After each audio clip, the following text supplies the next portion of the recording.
Have you ever wondered why politicians often fail to deliver on their campaign promises?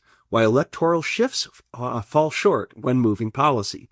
It's the Overton window at work. The idea coined by the Mackinac Center's Joe Overton describes the range of ideas that are politically acceptable at any time. And on the Overton Window podcast, we follow ideas as they move from being unthinkable to plausible to policy and talk to the people who change what is possible in politics.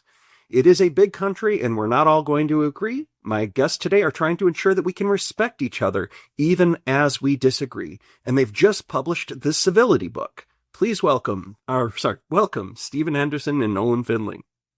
Thanks, James. Yeah. What's your book about? So I think in the simplest terms, our book is about how Nolan and I have managed over 18 years now not to bludgeon each other to death, despite the fact that we disagree on just about everything. We've been arguing and discussing policy and politics for all of that time.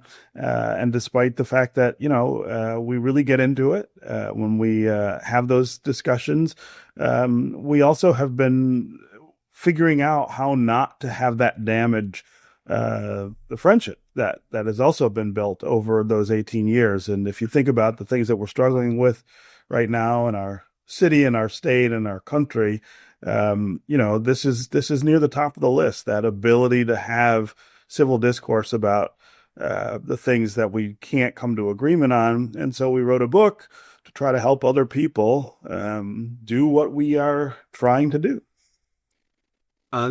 So how do you have civil disagreement? Well, we first want to start with a little explanation of what we're trying to do here.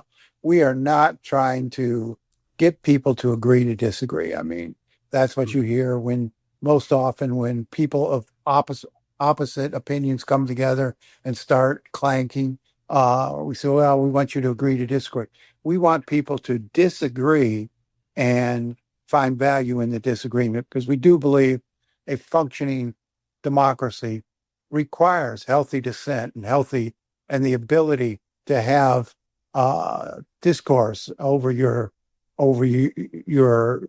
conflict points. We don't want people avoiding each other. We want you to engage and find a way to have productive conversations across the political divide. And, we offer in the book a number of tips for doing that, and some of the ways that we've managed to keep things from headed south in our own relationship. We do think it's possible.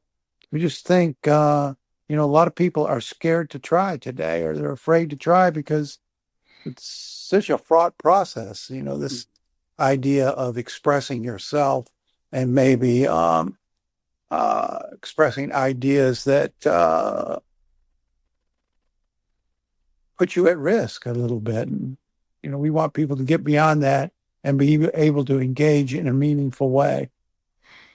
Well, so I am kind of curious about that, because in the book you mentioned that you're not changing each other's mind. No. No, we're not even trying.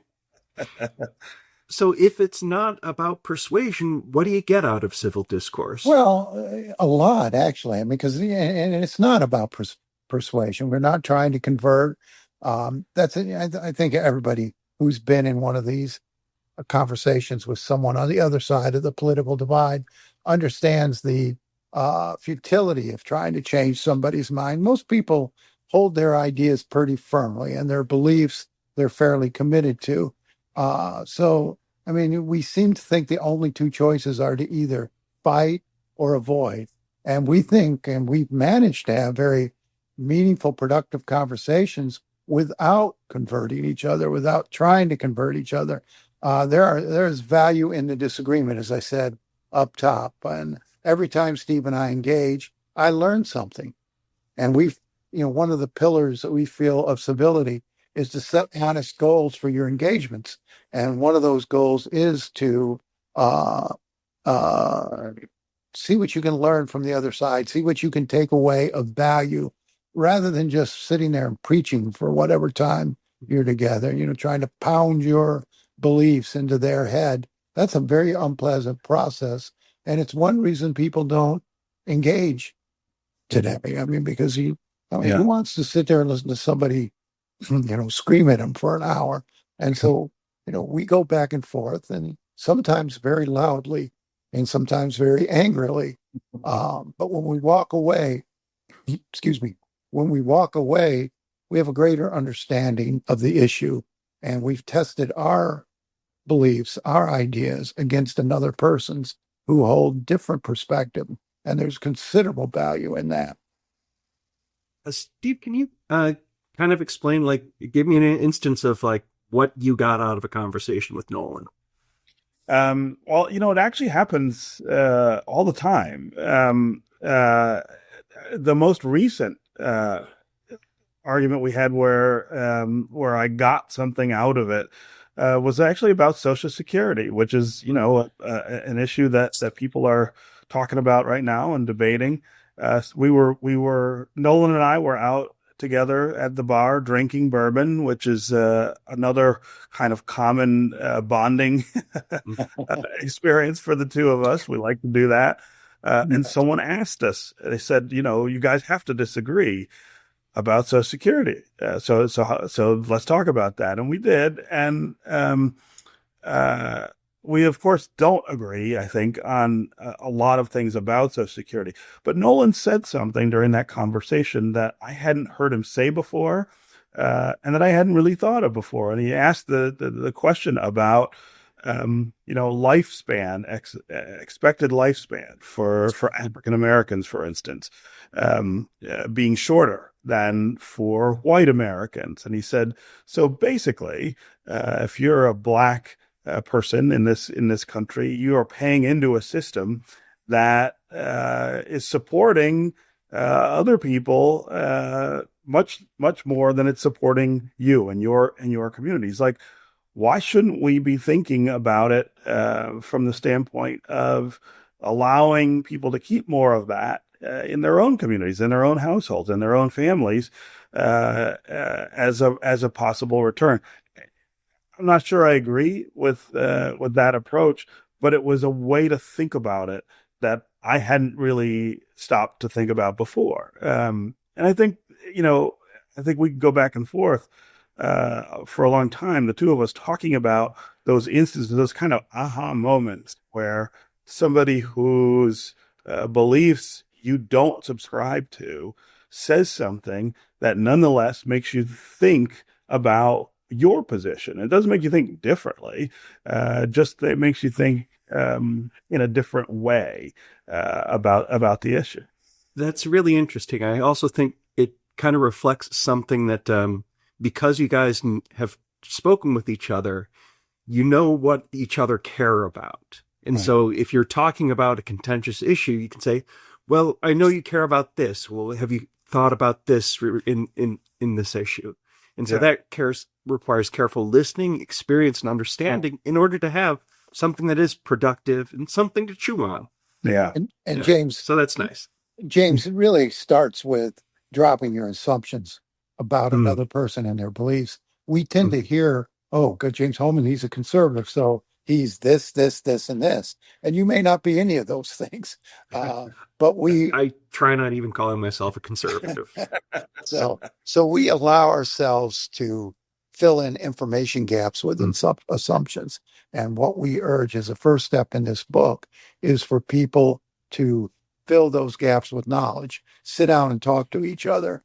We sort of have a driving principle here that all good people come to their beliefs in the same way. They take the information, the data available, they run them through the filters of their own experiences, their own personal values, and they come up with an opinion. If it's different than yours, different than mine, doesn't make them evil, doesn't make them sinister, doesn't mean they're out to destroy you or do you harm. They've just lived a different life. And we feel like it's important for people to sit down and understand what those experiences were, what those values are, and then start the engagement rather than going in thinking, oh my gosh, I believe I know everything there is to know about this person. And it's really tough to have a productive conversation with someone if your default assumption is that Right. a disagreement is caused by a moral failure on their side. Sure, sure. And worse, James, it's easier to hate them. And that's where we've gotten in our society today. We believe they're all these things, so we hate them. And, Yeah. I mean, and Nolan and I also will sometimes get into it in a way that is not particularly productive and is angry. You asked about examples where we make each other think differently. I can think just as easily of examples where we just had to separate because it was too ugly. There was a discussion we had about immigration after the presidential election last year. This was on the show that the two of us host together on DBS, and we got into it so badly that we went way over time. We were saying horrible things to each other.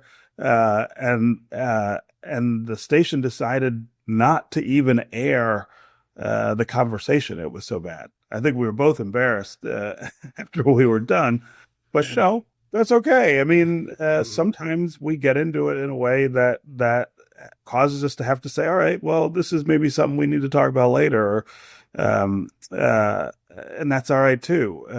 It is a constant sort of calibration, I guess, of how to interact with each other. And there's a broad spectrum of ways that we do that, and they all kind of work out. And James, if I could just tell just a little story about that I think sums up this project and the book, really. And this story is in the book.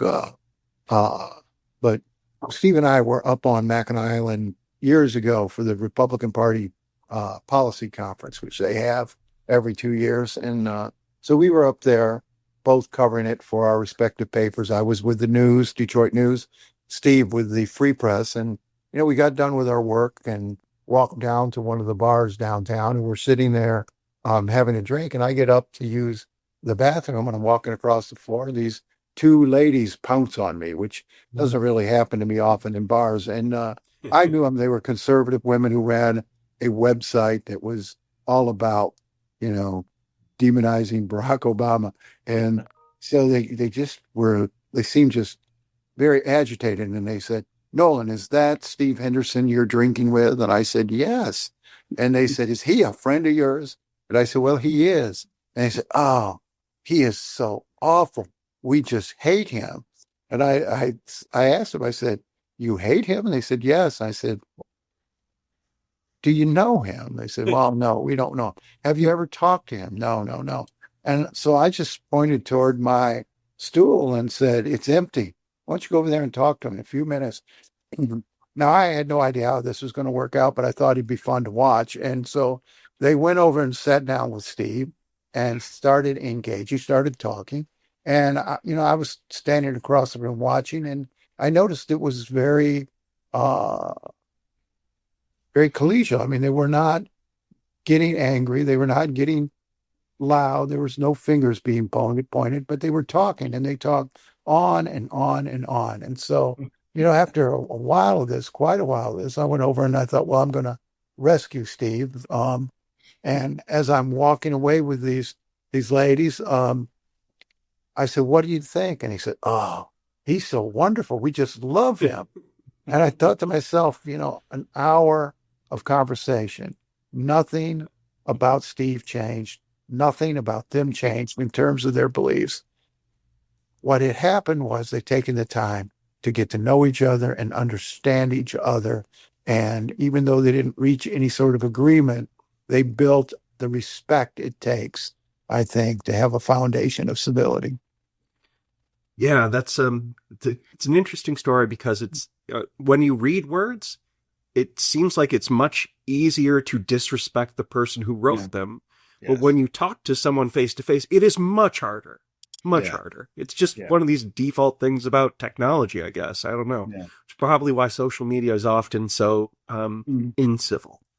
Yeah. Yeah. I want to talk about some of the practical things that you cover in the book because, you just need to get practice having civil discussions. Like, it's the only way you get better at it. It's the only way you get more out of a conversation is getting practice with it. Mm-hmm. And you mentioned on like on talking about immigration, you guys just like you couldn't continue this conversation. But one of your pillars is to keep coming back. Right. A good debate will give you something to chew on and some time afterwards to reflect after an initial emotional interchange. What are some examples of where coming back has advanced your conversations? Well, I think on affirmative action early on when we were in the early years of our engagement, I mean, I had a fairly typical conservative view that, okay, we're a meritocracy now and all's forgiven, and everything's on a level field. And, and hearing Steve's stories and talking about his experiences, it changed my position a bit in terms of, it's okay to say, yeah, everybody's equal now, but the idea of catch up and coming to a place where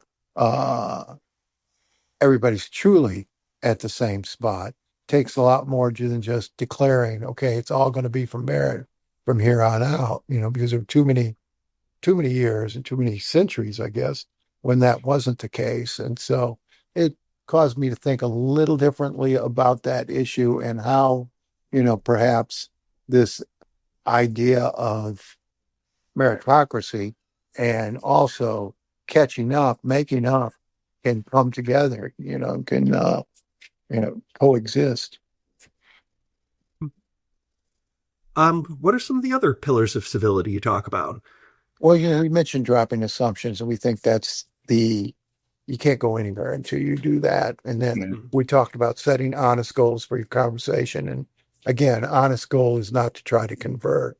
And then listening, as you mentioned earlier, and as Steve talks very eloquently about. Yeah, no, we talk about listening, and we use that word differently, I think, than most of us use it in our everyday lives. Most of us would say if we're not talking and allowing the other person to talk, well, that means we're listening.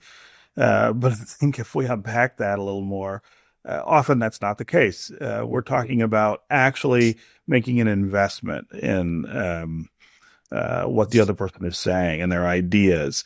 And I've got a couple tests that I use on myself for when I'm listening. One is, when Nolan's done saying what he's saying, could I repeat back to him what he just said? Maybe not word for word, but certainly in good faith, reflect his point of view. And then the other is about, questions. When I'm really listening to somebody, I'm actually curious about what they're saying, and I want to know more.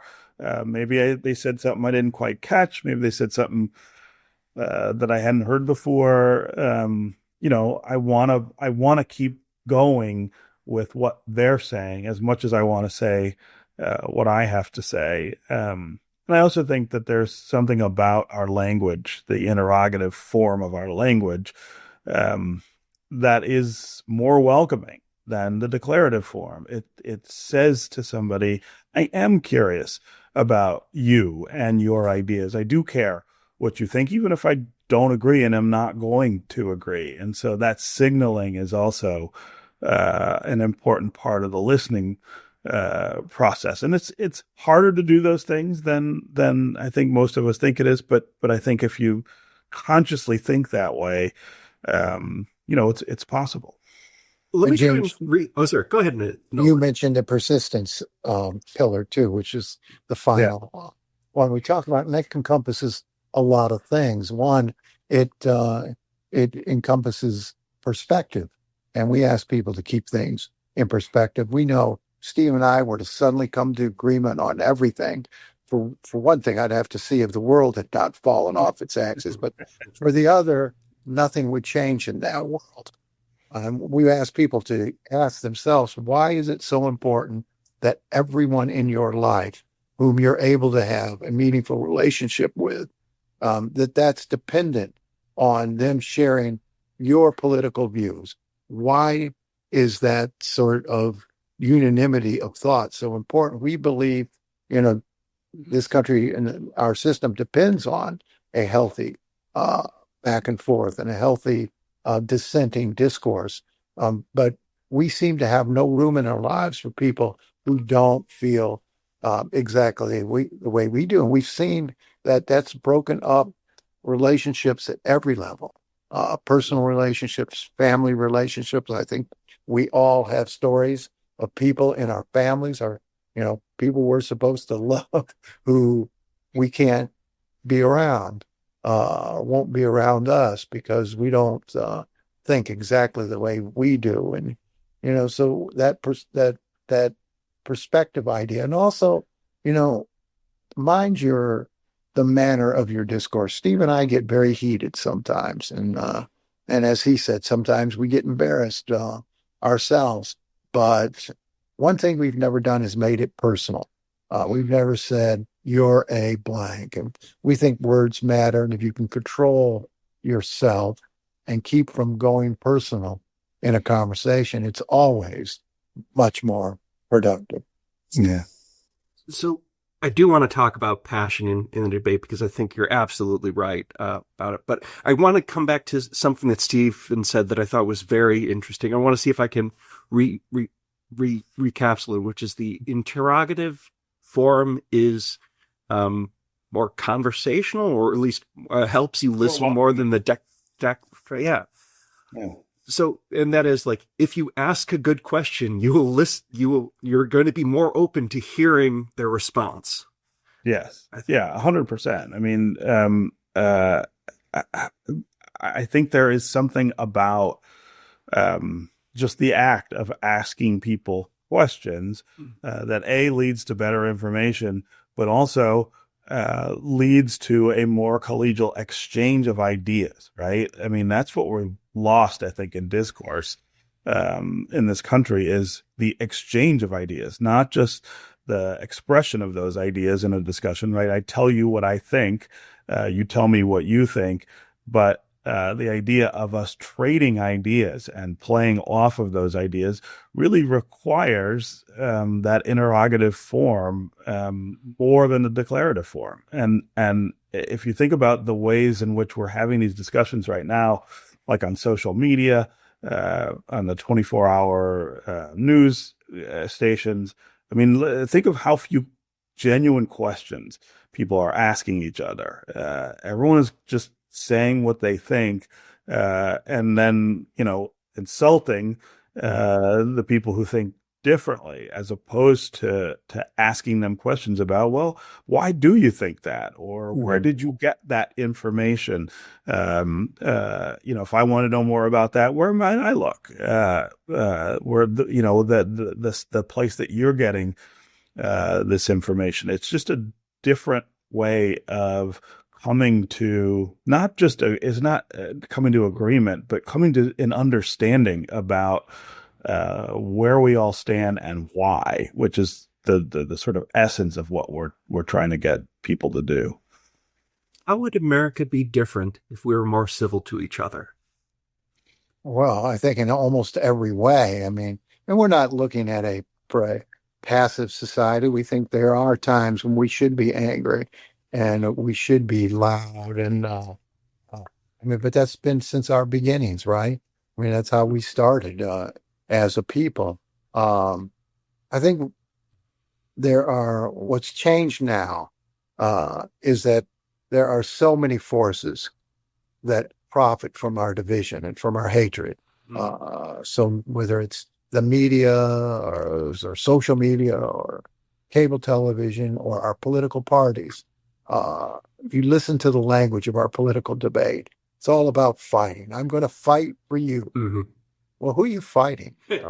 I wrote a column recently that I don't want to vote for anybody anymore who promises to be a fighter. I want to vote for somebody who promises to go to Washington or go to Lansing and work together on my behalf. Don't fight for me. And I think that language of our political discourse has caused a lot of this division. But there also is, again, a lot of profit in keeping us afraid of one another. People fear they're going to lose their audience, going to lose control of their caucus or what have you if people talk to each other in a civil, productive manner.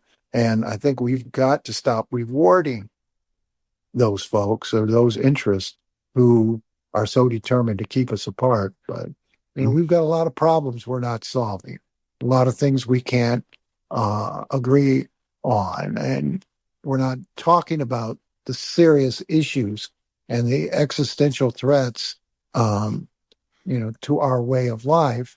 We're just screaming at each other, and so we think everything would be different if folks could sit down and engage civilly and find a path. I mean, one of the things we write about in this civility book is that we want the same things. Now, we don't agree on much of anything policy wise, but outcomes, we agree on the outcomes we want. We want a more prosperous country and community. We want a more equitable society. We want our children to do well, and we want our communities to thrive. We want opportunity for everybody. It's the path for getting there that we disagree with, and gone. And once you understand that you want to get to the same place, it takes some of the tension out of the discussion of how to get there. Stephen, it looked like you wanted to add something to that. Yeah, no, Nolan and I went through this exercise about 10 years ago for StoryCorps, which is an NPR program that collects American stories about relationships. And you go and sit in a little Winnebago across the table from each other for an hour and talk. And Nolan and I went to do that and told each other our stories, why we thought the things that we thought, what things we'd experienced that led us to believe the things that we believed, and the art of doing that, the act of doing that, really revealed for both of us these much deeper understanding of where the other person's coming from. And we'd known each other for 10 years when we did this, but there was stuff that came out in that conversation that neither of us knew about each other. Taking that time to really understand why and how somebody believes the things that they believe is the way that you get to the place where you can have these conversations. And there's so much of that that's missing in our politics right now. Think about, we tried really hard to get folks in Lansing to do this exercise or something like it a few years ago, just for the new people who were coming in. And the leadership, one part of the leadership at least, said they didn't want to do it because they were afraid that they would have less control over their caucus if their members knew the other caucus that way. There's so much of our politics that depends on this estrangement and misunderstanding, purposeful misunderstanding of what the other side is about. That is, you're speaking to my own experience, because right now, especially in some of the issues that I work on, like, there are a lot of stuff that people across the ideological spectrum can support and would agree with. Mm-hmm. And it's been frustrating that we're not making progress on these things, because it's like, look, these things up, this is up your alley. This is, we can work together on this thing. A lot of them are your standard concentrated benefits, dispersed cost kind of problems. And I do think that if we practice more civility, then more attention can be paid to these issues, because we're talking about things where we can agree on and make some progress, rather than treating our opposition as obstacles to be overcome rather than neighbors to be persuaded. Yeah. And that's it. And That's it. James, one thing here is, partisanship is at the root of a lot of our problems. We are more now loyal to a political party rather than a set of principles. And that's created a winner-take-all attitude that can't compromise. You've got to win 100% of the argument and then try to hold on to what you've gained until the next election when somebody else wins and they reverse everything you did. And so this idea of all or nothing, I can't come to any kind of middle ground. We've got the power, so we're going to force our agenda through. And we keep lurching back and forth, election to election, policy-wise. And I think it's damaged our country economically and in every possible way. Well, thank you all for that one. I think it's important to practice civility. I think if we can be able to talk with each other better, I think it's going to do a lot to open the Overton window.